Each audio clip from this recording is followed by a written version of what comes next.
কোনো সাড়া নেই। পদ্মজা পেছনে ফিরে তাকালো। লিখন এক দৃষ্টিতে তাকিয়ে আছে। অন্ধকারে তার দিকে চেয়ে কি দেখছে। পদ্মজা আবার মুখ ঘুরিয়ে নিল। কাটা কাটা গলায় বলল, কিছু বলার যখন নেই, আসি আমি। ভুলে গেছ আমায়, মনে পড়ে না? লিখনের কণ্ঠে ব্যাকুলতা। পদ্মজার তীক্ষ্ণ বাক্যবান, না ভুলবার মতো কোনো সম্পর্ক কি আমাদের ছিল না। আর এভাবে নির্জনে কথা বলাটা ঠিক হচ্ছে না। আপনি বুঝদার মানুষ, জ্ঞানী মানুষ, এইটুকু নিশ্চয়ই বুঝবেন। লিখন ম্লান হেসে বলল, আচ্ছা, আজ এসো। একটা অনুরোধ ছিল। কি? পদ্মজা ফের আবার তাকালো সরাসরি লিখনের চোখের দিকে। সঙ্গে সঙ্গে লিখনের বুক কেঁপে উঠল। সে অপলক চোখে তাকিয়ে থাকে। পদ্মজা বলল, নিজেকে এবার কুচিয়ে নিন। মরীচিকার পিছনে অনেক দৌড়েছেন, আর না, এবার নিজের জীবনটা নতুন করে সাজান। আপনার মনে জোর বাড়ান। মানুষ দ্বিতীয় প্রেমেও পড়ে, দ্বিতীয়বার কাউকে না কাউকে ভালোবাসে, মন প্রাণ উজাড় করে ভালোবাসে। আপনি চেষ্টা করুন, আপনিও পারবেন। কেউ না কেউ আপনার জন্য অবশ্যই আছে। পদ্মফুল। পদ্মজা একটু সময়ের জন্য হলেও থেমে গেল। লিখন বলল, এভাবেই ভালো আছি আমি, তুমিও এভাবেই সারা জীবন ভালো থেকো।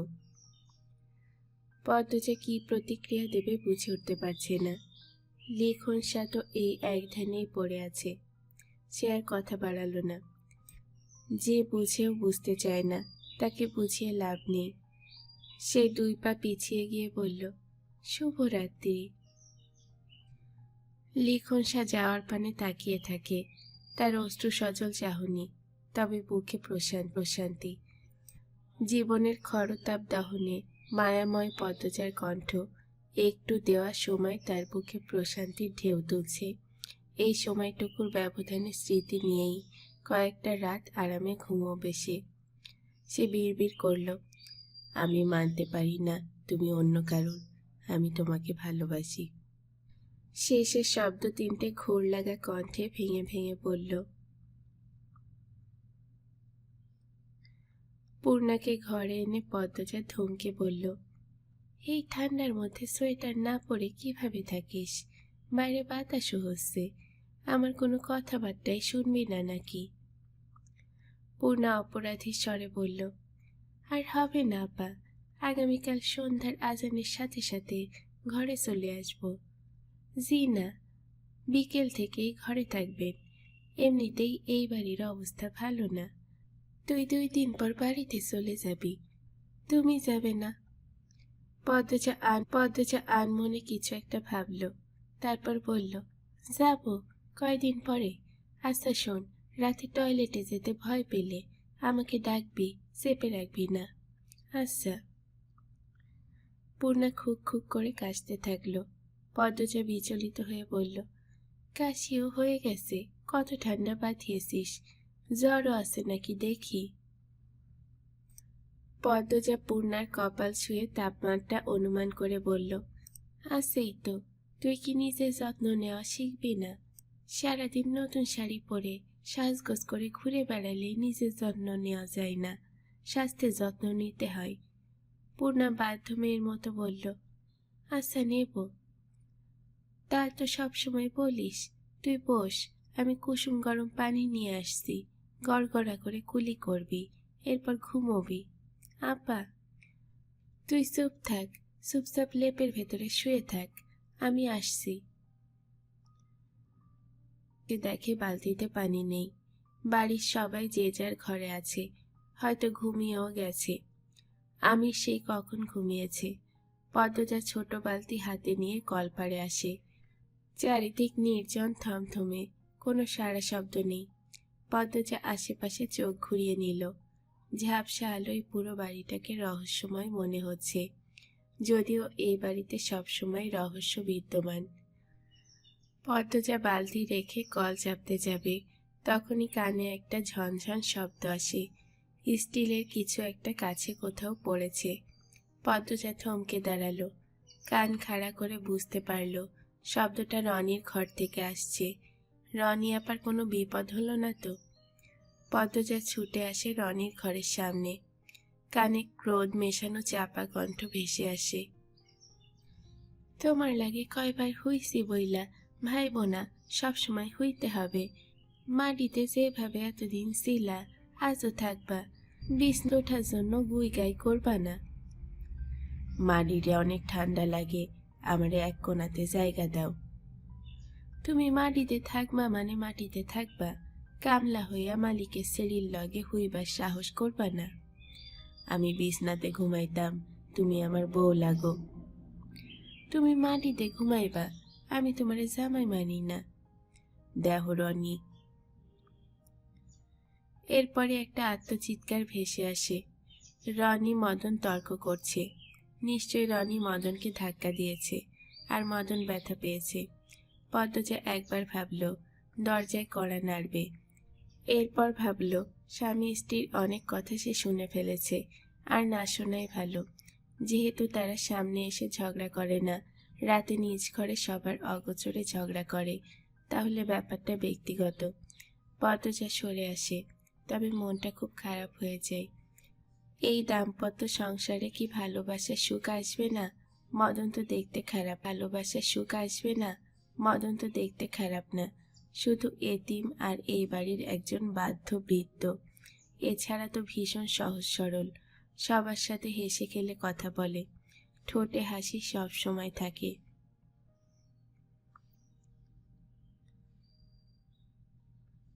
লিখন মৃদুল একই ঘরে একই বিছানায় শুয়েছে।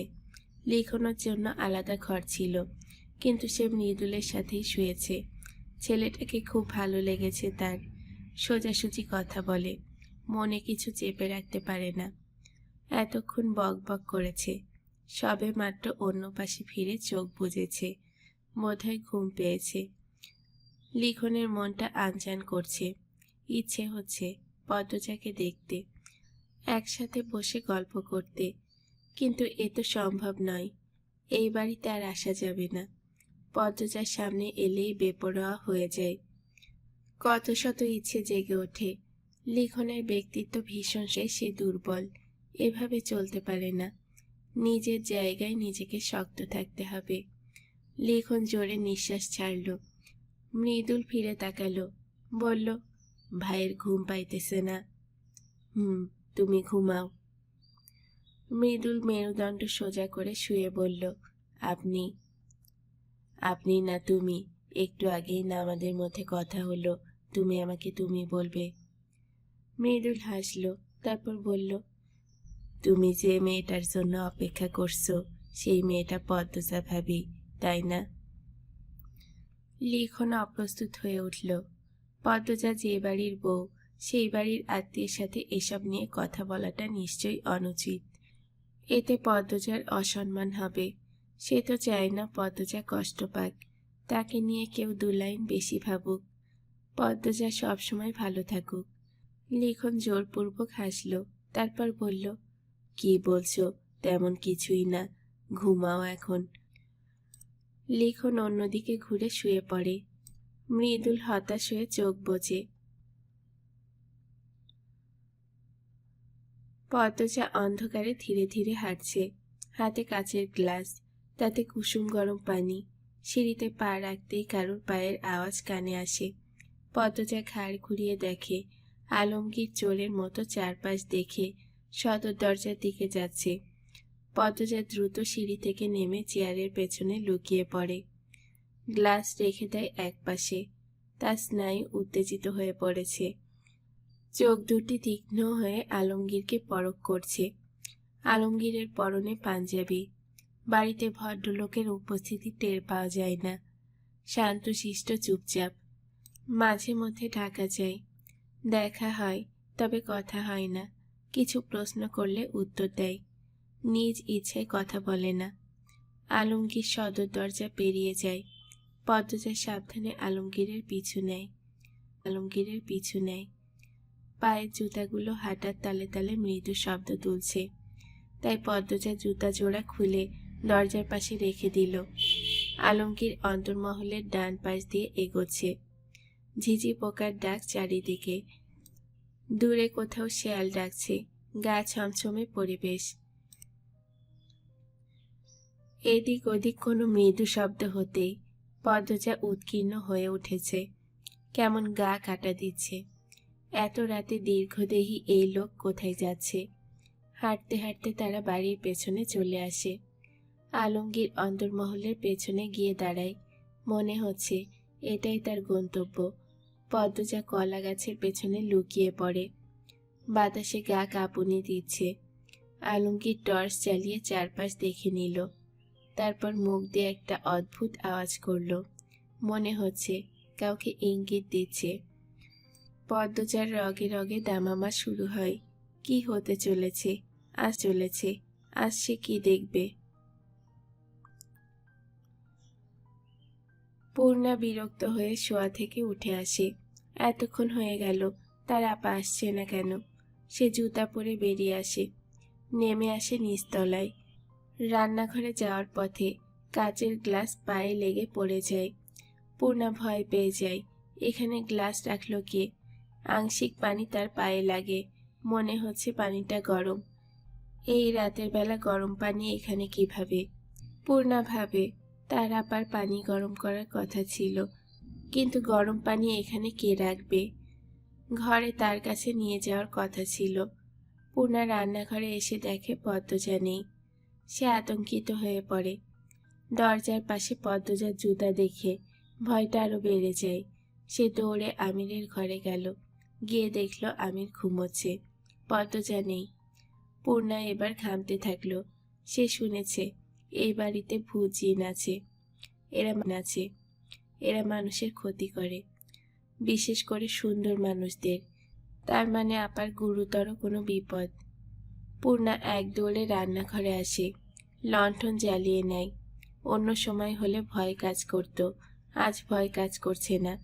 সে তার আপাকে জান দিয়ে হলেও বাঁচাবে। মনে হয় কোনো শয়তান জিন তার বোনকে ধরেছে এবং পুকুর পাড়ে নিয়ে গেছে।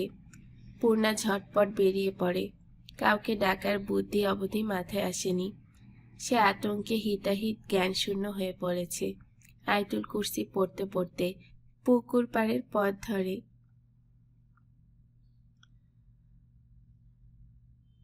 পদ্মজাকে চমকে দিয়ে তৃতীয় তলার একটা জানালা খুলে যায়।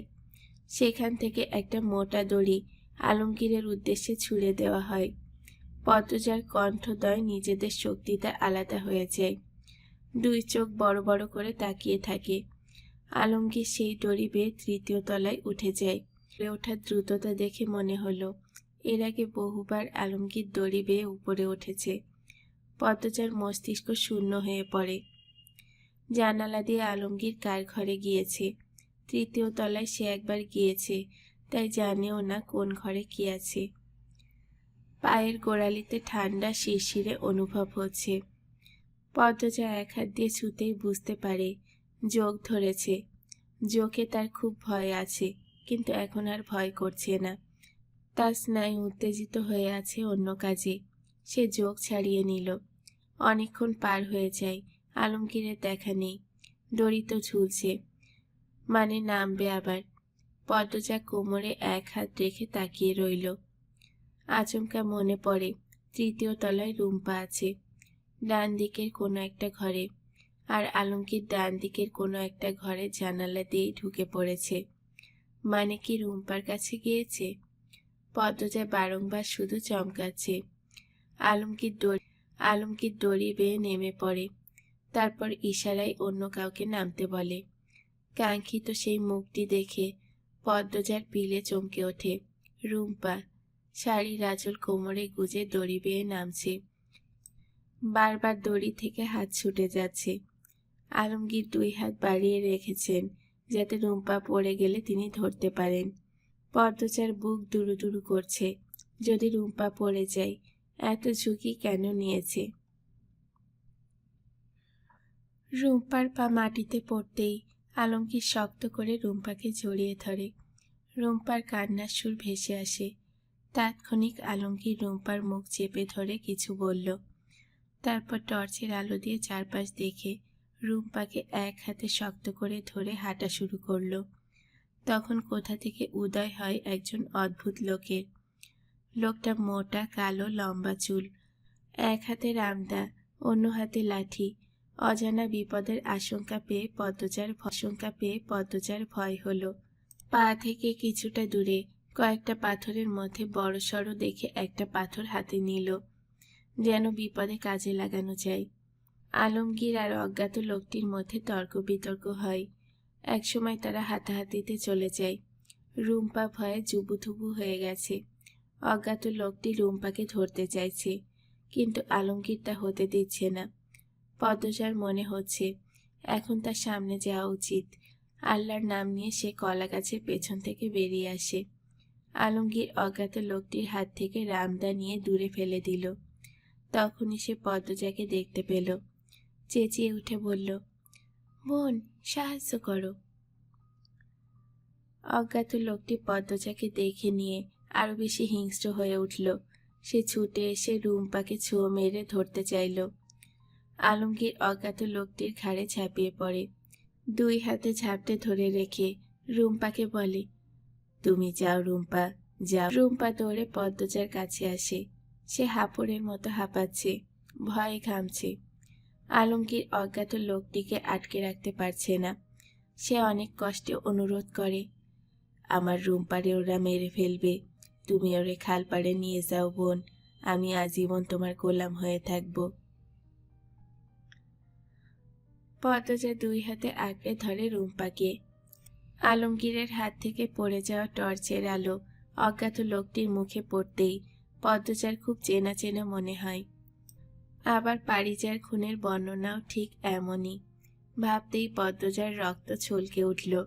সেই মুহূর্তে মরার ওপরে খাড়ার ঘা হিসেবে আবির্ভাব ঘটে পূর্ণার। সে পুকুর পাড়ে যাচ্ছিল। টর্চের আলো পেয়ে সেই দিকে ছুটে এসেছে। অজ্ঞাত লোকটি রুম্পার উদ্দেশ্যে হাতের লাঠি ছুঁড়ে মারে। পদ্মজা দ্রুত রুম্পাকে নিয়ে সরে যায়। লাঠি গিয়ে সোজা পূর্ণার কাঁধে পড়ে।